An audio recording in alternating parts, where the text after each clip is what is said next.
Ooh. Hey guys, this is Lucas Tier with LT Bass Fishing, and I just wanted to give an update on the channel and just my fishing trip today, and I also wanted to throw the lure of the week into this one too. So let's get started. I don't even know what today is. I'll put that in the description of the video, but we only have 3 days of school left, and decided that I'd run down to the bank and go fishing a little bit, see what would bite. I ended up catching the fish today on a chatterbait and just a regular deep diving 10-foot crankbait. I wouldn't say it's incredibly deep diving, but that's what they were biting on today. The bigger one came on the crankbait, which is not usually how it works. It's usually be a jig or chatterbait, but still, it was a good day. 2 fish, but nice fish.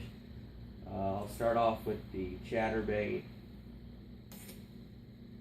This is just a custom chatterbait from a local tackle shop.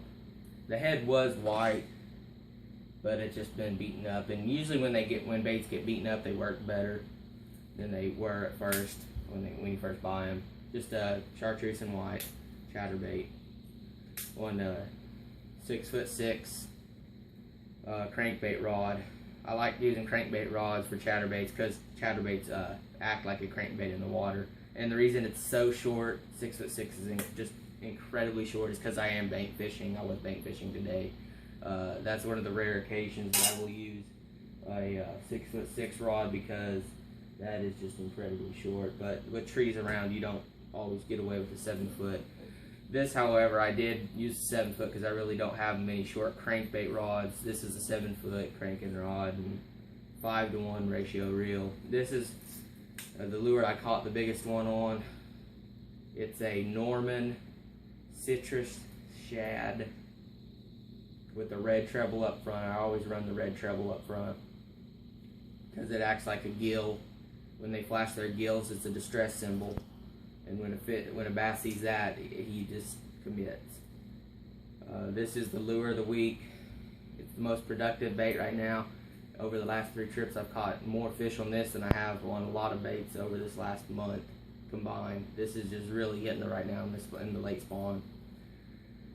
The reason that I didn't catch them today on like a Livingston, which is my favorite brand, or Spro or whatever, fancy baits, which I normally throw a lot just because they have better action, better quality, and better detail. The only reason that I threw a cheap bait today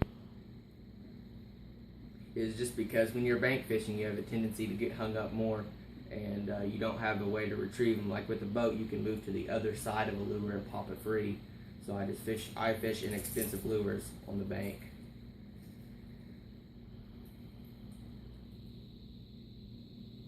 So that pretty much wraps it up.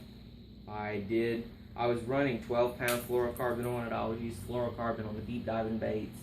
The only thing is though, I do use monofilament on my shallow baits. Not all of them, but when I want them to float higher up, and when they deflect more. But on the deep divers I do, or just medium depth and deep, I do use deep fluorocarbon line.